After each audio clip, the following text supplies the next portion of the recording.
Bien, amigos, seguimos en Redes y Poder. Ayer, en el periódico Perú 21, Carlos Gálvez, que es presidente de la Sociedad Nacional de Minería, Petróleo y Energía, dio una entrevista extensa y yo quiero comenzar por la primera pregunta. Se las voy a hacer, se las voy a responder yo mismo acá. Voy a leerle, después quiero pedirle el comentario acá a los que nos acompañan. Le preguntan, ¿cuál es la perspectiva de la inversión minera para el 2017? Dice el periodista. La respuesta es muy interesante. Le ruego que preste atención. Él dice, la inversión minera está bajando. El pico fue el 2013, 10.000 millones de dólares, ¿no? En el 2014 pasó a 8.500 millones de dólares. En el 2015 bajó a 8.000 millones de dólares. Ojalá que lleguemos este año a 4.000 millones de dólares. Y es probable que el 2017 sea apenas 2.000 millones de dólares. Es una tendencia preocupante. Siendo la minería, como usted sabe, porque lo hemos dicho acá varias veces, un motor fundamental del desarrollo del país, bueno, ¿qué es lo que está ocurriendo en este sector tan importante? Carlos, buenas noches, gracias por acompañarnos. Buenas noches, gracias por la invitación. ¿Qué significan estas cifras y esta tendencia a la baja? ¿Por qué está ocurriendo esto?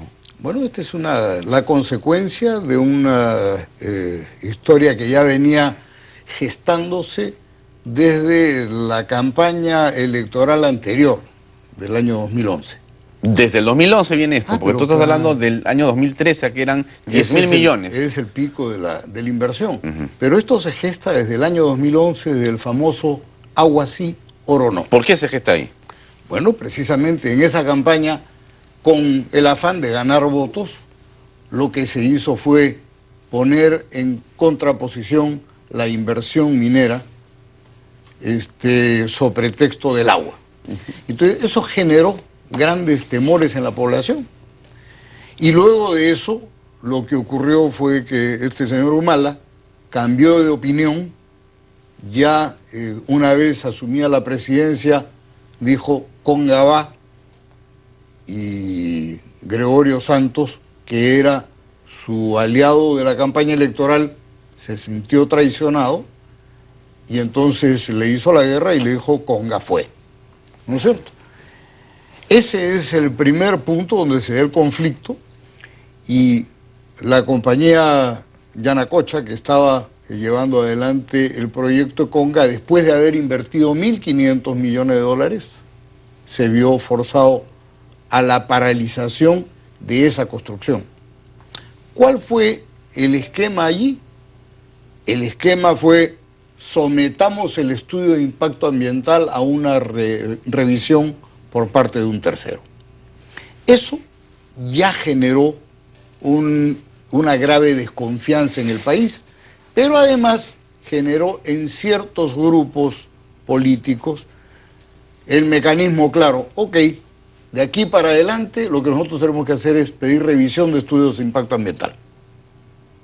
Lamentablemente, ese mecanismo se está repitiendo. O sea, todos están pidiendo que se revisen los estudios de impacto ambiental de los proyectos que ya lo habían conseguido, y eso es un trabajo que no demora pues un mes ni 2 meses.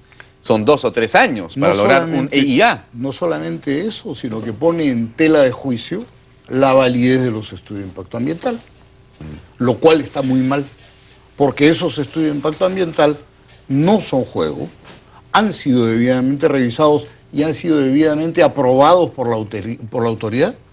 Por lo tanto, ya el primer pecado era someter a revisión el estudio de impacto ambiental por parte de expertos extranjeros. Y esa ya es la mecánica de ahí para adelante. Carlos, pero tú me estás hablando del gobierno de Ollanta Humala, sí, que no tiene nada que ver, se supone, con el gobierno de Pedro Pablo Kuczynski. Sí, pero permíteme solamente lo siguiente. El proceso de aprobación, los permisos para poder construir un proyecto en el Perú, después de todas las cortapisas y trabas burocráticas que se han implementado, ahora toman entre 4 y 6 años para poder llevar adelante la construcción de un proyecto una vez que uno ha hecho sus estudios técnicos y económicos correspondientes. ¿Y por qué toma esa cantidad de tiempo? ¿Es normal esto? Bueno, eso es precisamente la condición de un Estado disfuncional al que nos hemos remitido tantas veces, y por eso es que el gobierno de Pedro Pablo Kuczynski se ve obligado primero a implementar una serie de medidas para destrabar los proyectos mineros, todos los procesos. Y entonces recién a partir de allí se podrá trabajar.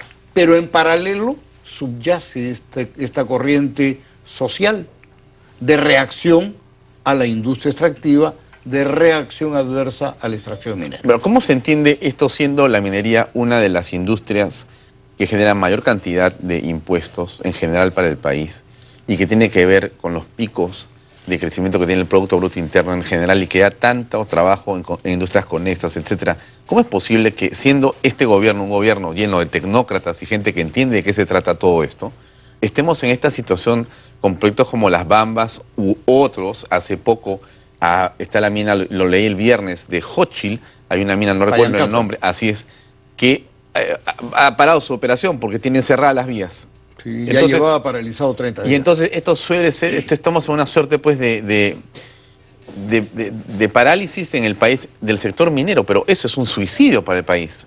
Sí, lo que ocurre es que recordemos también lo que ha ocurrido en el Perú. Ha habido un abandono histórico de las poblaciones altoandinas y de la selva, de la población rural en términos generales.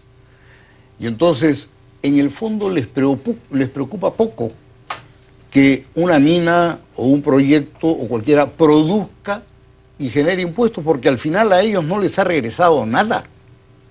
Cuando uno va, y por eso lo dice muy bien el presidente Kuczynski, hay que hacer el adelanto social.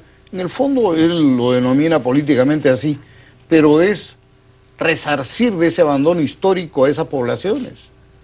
Y hay que ponerles agua potable, saneamiento, educación, hospitales, etcétera, y seguridad.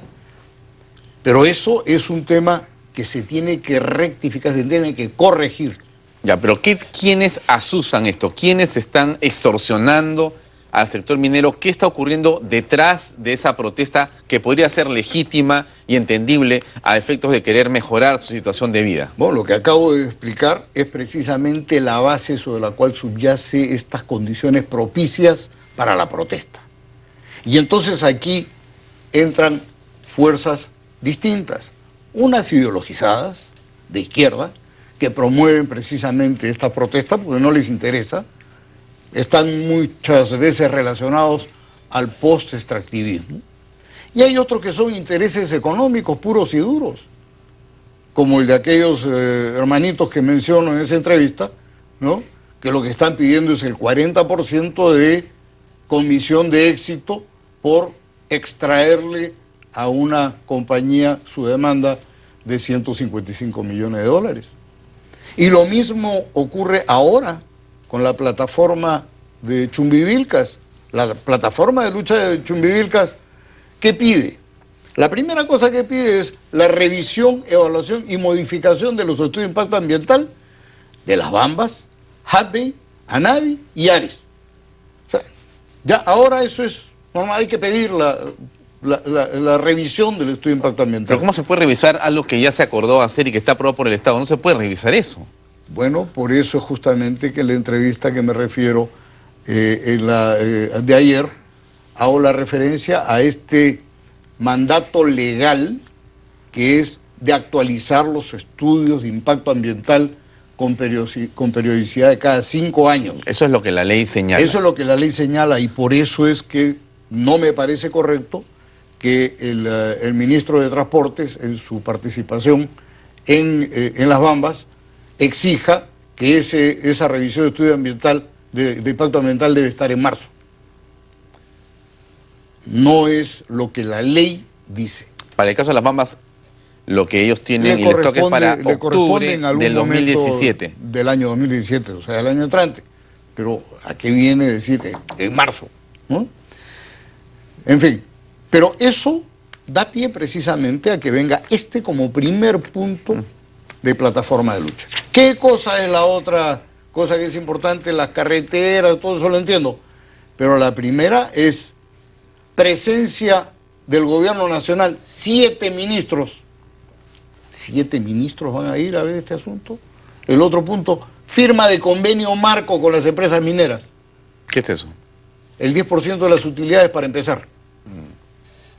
O sea, y de las 4 compañías que he mencionado.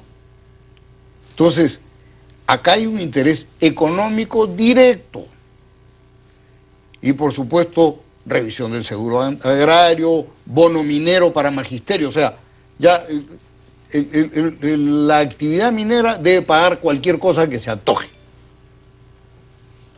Entonces, eso es pues producto ¿Ustedes han hablado con el gobierno de este tema, Carlos? Porque escucharte a ti es casi una especie de película de terror. ¿Cómo puede estar pasando eso? Y yo me pregunto, y seguramente la gente que nos ve, ¿y la autoridad qué dice? Bueno, nosotros hemos entendido que se necesitaban cuando menos 4 o 5 meses para poder hacer las correcciones que había que hacer al interior del Estado para empezar a tomar decisiones. Ah, ya se hicieron entonces, han pasado 5 meses ya. Entendemos que dentro de este proceso se están dando también los decretos legislativos para los que están facultados, dentro de los cuales entran los temas de seguridad, que son fundamentales. Y dentro de los temas de seguridad, espero, porque esto se acaba el día 6 de enero, se debe de haber aprobado los decretos legislativos que permitan aplicar la ley. Por eso es que en esa entrevista me refiero a la aplicación de la ley y hago su comparación con la forma en que se aplica la ley tanto en el Ecuador como en Bolivia, para que no me digan que hay tratos diferenciados respecto de poblaciones que son básicamente lo mismo. Tú dices que conflictos traban inversiones. ¿Estamos con una visión del país, para ir cerrando, Carlos, perjudicial para la inversión según tu perspectiva? Bueno, si hay este tipo de amenazas, si hay paralizaciones, hoy día han aparecido en las carreteras, en las zonas de Chumbivilcas, en la zona de Las Bambas, han aparecido unos carteles enormes de carretera indicando zonas contaminadas, indicando cuál es la compañía responsable y cuál es el producto de la contaminación. Uno dice concentrado de cobre, en otro dice ANFO, y en todos dice por la protección del medio ambiente. ¿No? ¿Quién pone esto? No tiene firma, pero da la sensación que fuera un letrero hecho como el que uno tiene en las carreteras, de gran dimensión, hecho por el Estado, por el gobierno central. Eso es lo que pareciera. Qué contradictorio, ¿no? Bueno, justamente, primero que es la demostración de que hay dinero tras esto, porque eso no es gratis, ¿no? Y bueno, es ciertamente la apuesta por obtener recursos económicos posteriores. Muy bien. Carlos, gracias por acompañarnos en Redes y Poder. Muy amable. Encantado, gracias por la invitación. Bien, amigos, vamos a una pausa comercial. Regresamos para hablar de algo que parece ser, bueno, a estas alturas hasta contradictorio, pero resulta que en Apurímac, donde Las Bambas está desarrollando su operación minera, el crecimiento del Producto Bruto Interno se ha disparado. Se ha disparado. El último trimestre ha mostrado un crecimiento impresionante. Vamos a conversar con el economista Diego Macera del IPE, que ha hecho un estudio al respecto, para que nos ilustre y nos diga, bueno, qué pasa con Apurímac y qué pasa con otros departamentos que antes eran también importantes económicamente y hoy están realmente paralizados. Vamos a una pausa y regresamos con más en Redes y Poder.